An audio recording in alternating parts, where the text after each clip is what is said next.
Olá, estamos de volta e agora é hora da nossa terceira e última sessão. Vamos falar sobre controle de gastos, mas tem também sobre o papel que a gestão independente de frotas desempenha nas operações cooperativas.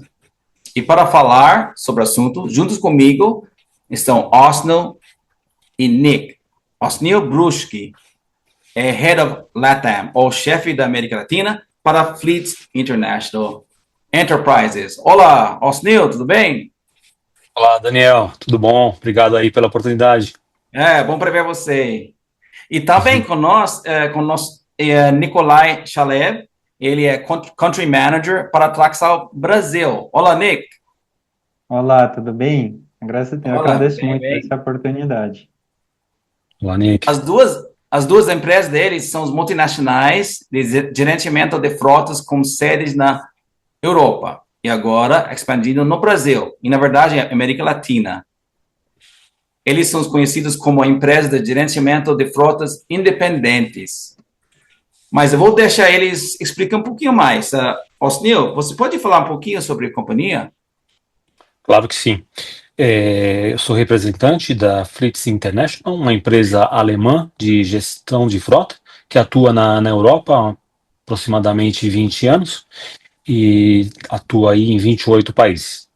Nós começamos a operação na América Latina no ano de 2020. Eu estou desde o início da operação. E nosso desafio foi aí um cliente que atuava em 8 países e nós fizemos a implementação desse projeto, que foi basicamente uma extensão de um contrato de um cliente nosso na Europa. E dessa forma a empresa nasceu aqui na América Latina. Temos escritórios hoje em São Paulo, na Cidade do México, mas atendemos 9 países de forma remota também. E para É, você, o Nick? Eu represento Traxel. Traxel é uma empresa global. No momento estamos atuando em mais de 30 países, principalmente na Europa, mas também na América Latina. Na forma presencial, no México, Colômbia, Chile, Argentina, Equador, Peru, também no Brasil desde 2018. Estamos em São Paulo e agora, mais ou menos, a quantidade dos veículos que gerencia Traxel no nível global, mais ou menos 500 mil veículos. Isso aconteceu depois de...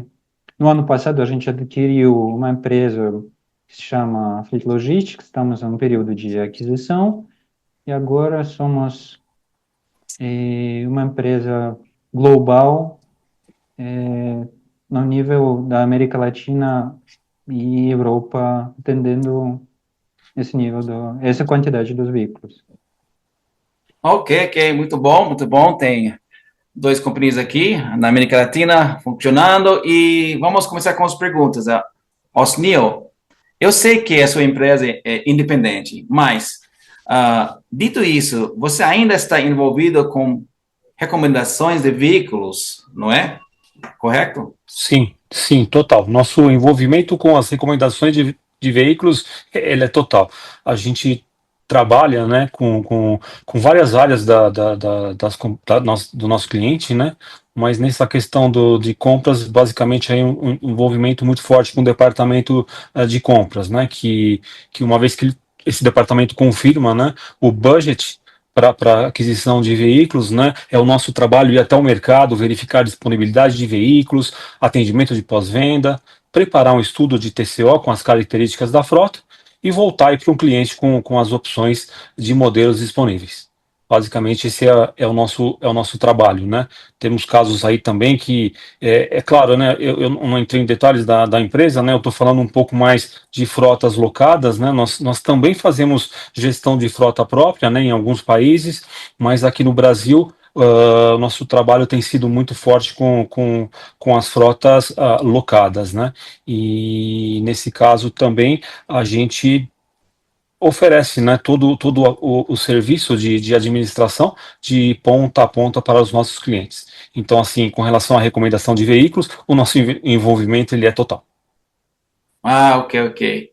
E eu tenho uma pergunta para Nick. Nick, o que você acha que, ou qual você acha que é mais eficiente em termos de custo para trabalhar com múltiplos fornecedores, ou talvez manter um fornecedor preferencial? E por quê? Então, a gente fala da frota alugada, né, da frota terceirizada. Nesse sentido, eu acho que depende do perfil da frota e, na verdade, dos objetivos da empresa. Em muitos casos, acho que centralizar um fornecedor preferencial pode trazer ganhos de escala, melhores condições comerciais e mais simplicidade na gestão, principalmente.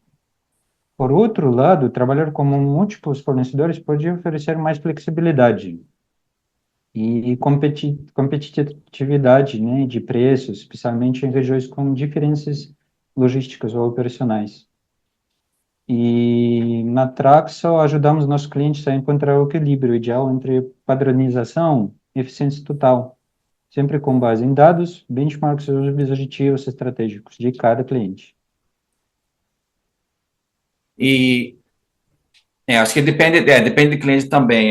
Eu tenho uma pergunta para vocês dois. Vou perguntar. Pelo que eu entendi, vocês não ganham com leasing, porque vocês não têm carros igual as outras companhias. Vocês são independentes, ou você não ganha com venda de veículos também. Mas cobra como? E essa depende de vários fatores. Eu imagino. E quais são os fatores? Pode explicar um pouquinho, Nick?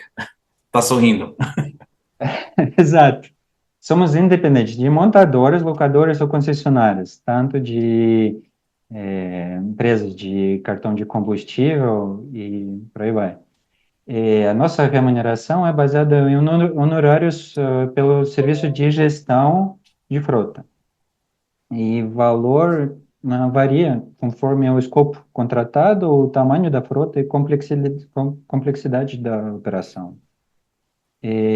Mas, ao mesmo tempo, o nosso modelo é bem transparente, na verdade. E o cliente sabe exatamente o que está pagando e o valor que está sendo gerado em retorno, porque isso preocupa bastante o cliente, né? Estou aumentando o orçamento que vou ter de retorno. Essa parte também fica bem transparente. Acho que uma das vantagens de trabalhar com uma empresa de gestão de frota, de outsourcing de gestão de frota.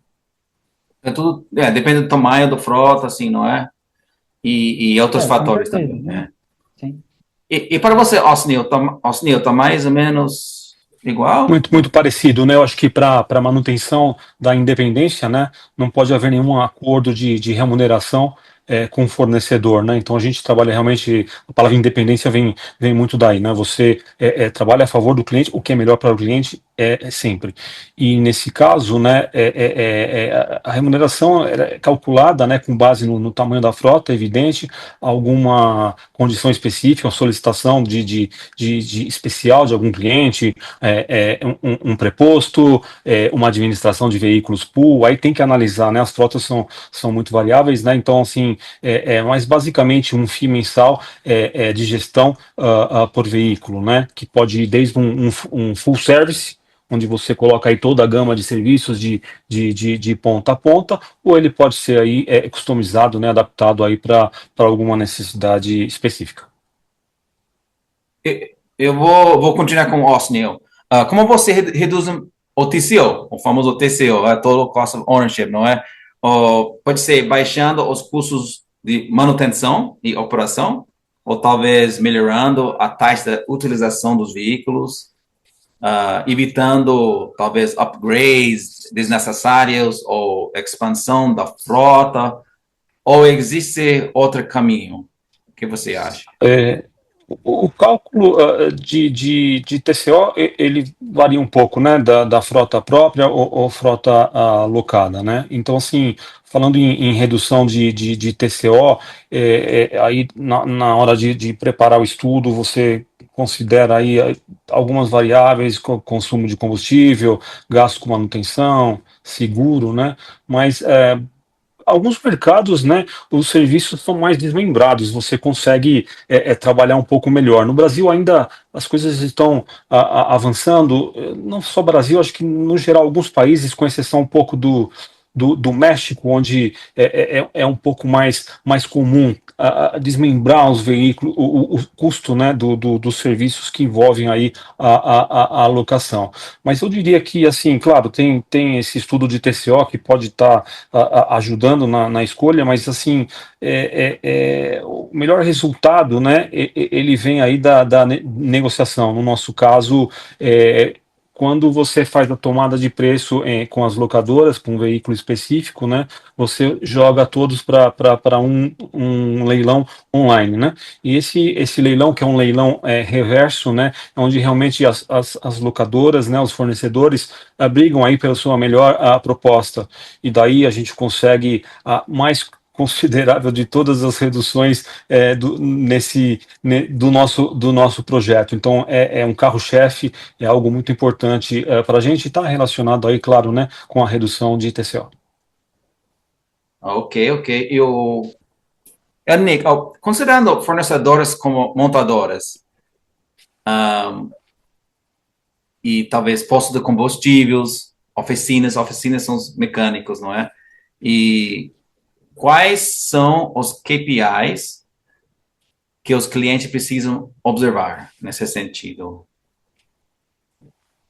Com certeza, KPIs são essenciais, né, para garantir o desempenho e controle de custos. No caso de oficinas, eu acho que o Osniel comentou uma coisa bem importante. Trabalhando com uma frota própria, como a gente consegue reduzir o custo e também cumprir o KPI que o cliente nos está pedindo, né? E, e tudo é baseado na transparência. Se você tiver informações no momento certo, em um lugar certo, se falar da tecnologia, você vai obter a possibilidade de tomar a decisão correta. A mesma coisa, obter e seguir os KPIs que o cliente está procurando e Traxo está procurando junto com o cliente. Se falar dos KPIs específicos, eu acho que tempo de reparo, tempo de retenção do veículo na oficina, o custo médio por serviço, o custo médio por e quantidade de retrabalho, né, ou quantidade dos casos quando o carro tem que voltar para a oficina para fazer o mesmo reparo, né? Para combustíveis, o consumo médio por veículo, variação de preços e desvios por condutor, que é bem importante. Como as montadoras, acho que prazo de entrega, né, o custo total de propriedade e o mais importante, se falar da frota própria, também é desvalorização de frota, que agora, aqui no Brasil, é um desafio bem grande. Tanto as locadoras como o cliente como a frota própria está sofrendo bastante com caída que está acontecendo com os valores de carro usado. Sim, E na tração. eu acabo de falar com o Milad falando sobre o importante da depreciação ou desvalorização do carro. Isso É mesmo. importante.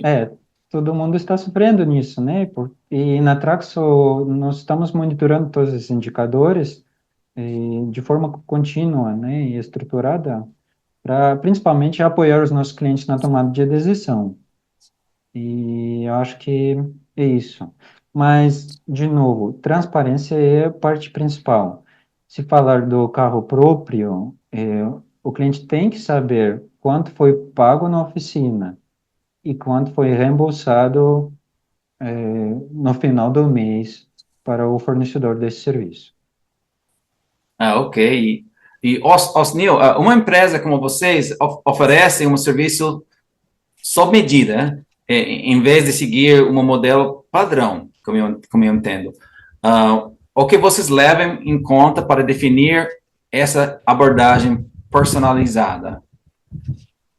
Na verdade, cada projeto é um projeto único, né? Assim, logo nas primeiras reuniões de implementação, você vai entender isso, ou seja, diversos departamentos, compras, recursos humanos, compliance, muita gente envolvida em que a gente, na área de frota, acaba interagindo, né? Então, assim, você vai desenhando o fluxo para aquela situação, para aquele cliente, ajustando, né, o fluxo com as particularidades de cada uma. Vai testando, vai ajustando, vai customizando, né? Então, realmente não tem como colocar um modelo padrão e eu nem acredito que tenha um modelo padrão de sucesso. Cada empresa é uma cultura, cada empresa é uma história. Então, assim, realmente todos os clientes nossos, né, realmente contam uma história diferente para a gente e é um aprendizado no dia a dia também para a gente em cada implementação. O Nick, o excesso de tecnologia, eu estou aprendendo muito sobre tecnologia agora e essa é muito fundamental na gestão de frotas também, é? O que vocês oferecem aos seus clientes nesse sentido? É, certo, nós investimos fortemente em tecnologia porque é o pilar, né, de gestão moderna. Imagina 30 países, cada país tem o seu jeitinho. Para mim, por exemplo, o modo de fazer o cálculo de uso de combustível é um exemplo bem legal. Principalmente por quê? Porque aqui no Brasil a gente está medindo o consumo de combustível por quantidade de quilômetros por um litro, certo? Na Europa é quantidade de litros por 100 quilômetros. E imagina tudo isso para fazer um relatório no nível global, para alguns clientes onde você atende, não sei, 18, 20, 25 países. Tem que juntar toda essa informação. Mas é uma parte, né, um desafio da Traxel interno. Se falar da parte da tecnologia que a gente oferece para um cliente, eu acho que a mais importante que é uma plataforma integrada, bem personalizada e com alertas, relatórios, integração com sistemas de ERP e os fornecedores também.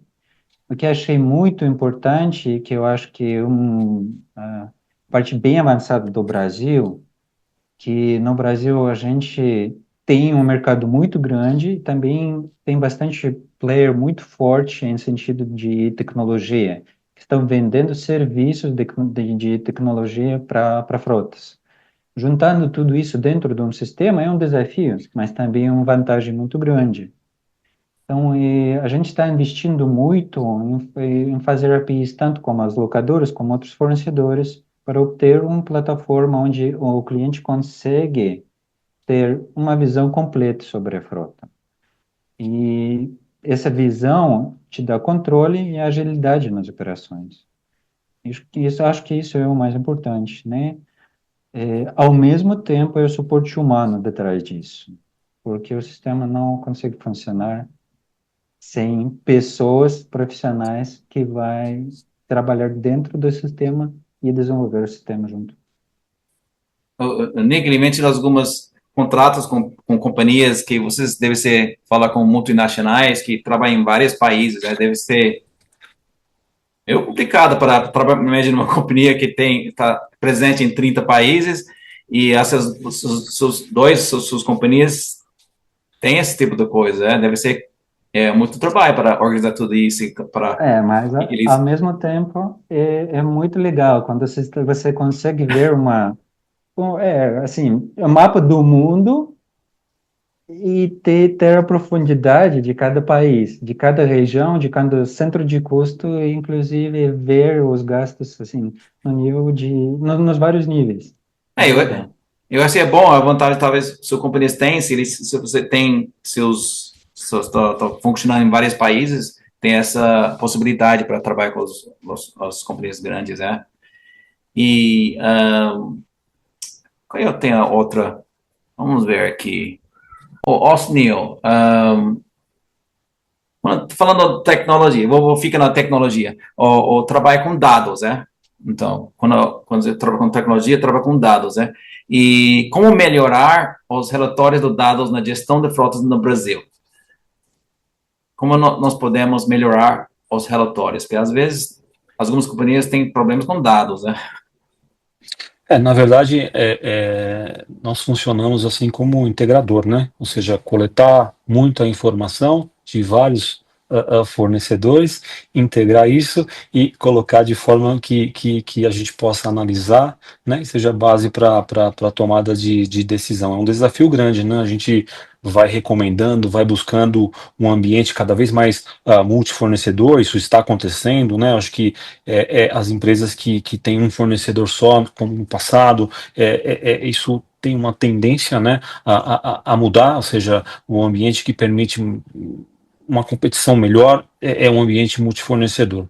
E aí o nosso desafio ele vai aumentando, né? Então, isso se falar em Brasil, isso se falar em outros países também, você tem essa demanda de uma gestão regional e precisa de um relatório com os gastos Latam, e vocês têm cada país com uma moeda e cada país com um fornecedor que manda a informação de um jeito. Então, assim, leva muito tempo, né? Mas uma vantagem nossa, né, é a questão de ter o sistema próprio, né? O desenvolvimento ele é interno, então a gente tem uma equipe aí trabalhando, né? E a gente vai passando a informação para eles, vai conversando, eles vão entendendo e aí isso vai evoluindo, né? Acho que a grande cereja do bolo é você colocar aí um sistema e poder enxergar a tua frota com informação atualizada e uma visão 360 de todos os gastos, né? De forma que as empresas podem aí tá tomando decisões estratégicas, né? A gente está trabalhando nessa linha.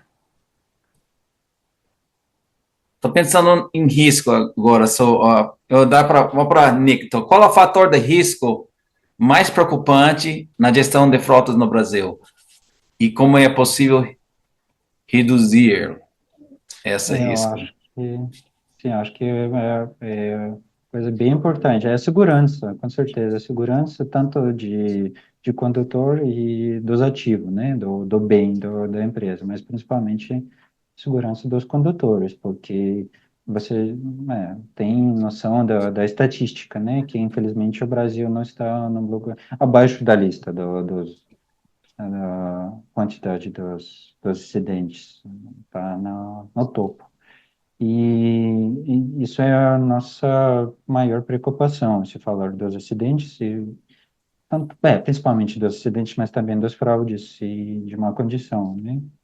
Porque isso gera um impacto direto nos custos e também na imagem da empresa, do cliente, né?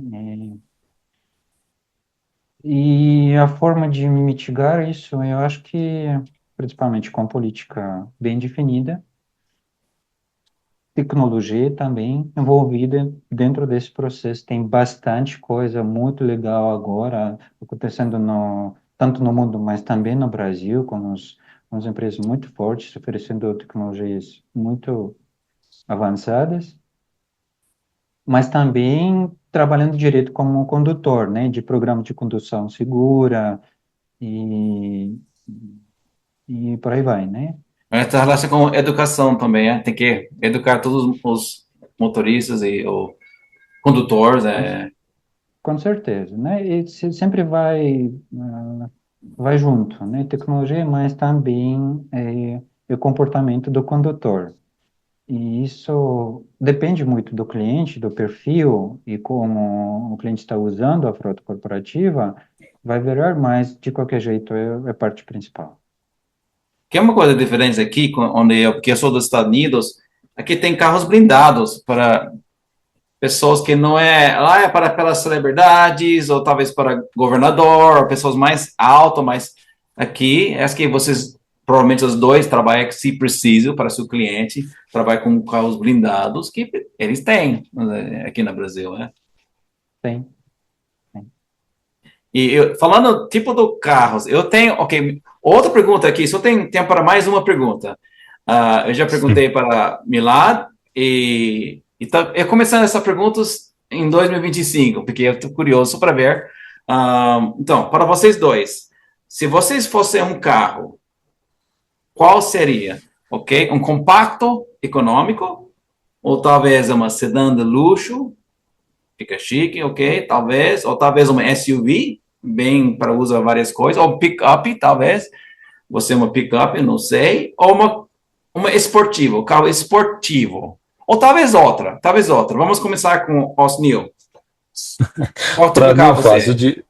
direto SUV, pelo conforto, versatilidade, eu sou alto, é um carro que para mim atende bem. Gostaria do compacto na questão de consumo, mas eu sou muito alto para um carro compacto, então eu vou É, no conforto da uma SUV.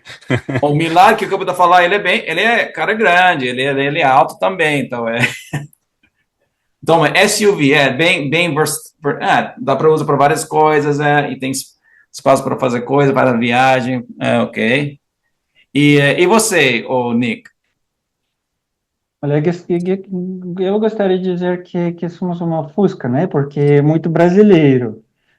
Mas, Busca.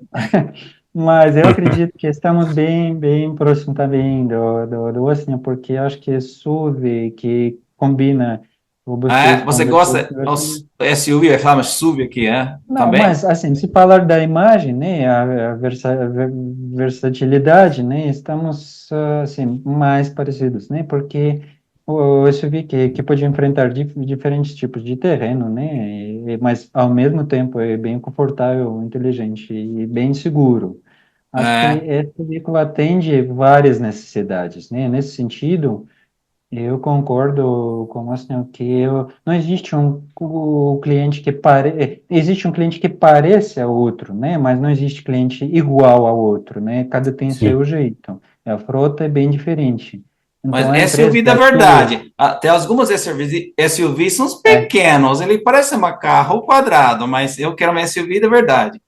mas você não especificou qual, então. é verdade. Tem pickups também, mas SUVs mais confortável, eu acho que é. Muito bom. Então, eu não tenho mais perguntas disso, mas esse é o final para esse programa, para hoje. E só queria obrigado para vocês, Osnil e também Nick, e para dar as informações sobre o que aconteceu no mercado aqui no Brasil. E até o próximo, ok? Até Obrigado. mais. Um Obrigado. prazer, até mais. Ok, Tchau, obrigado. tchau.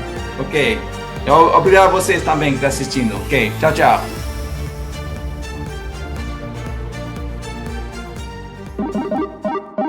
Fleet Mobility Today.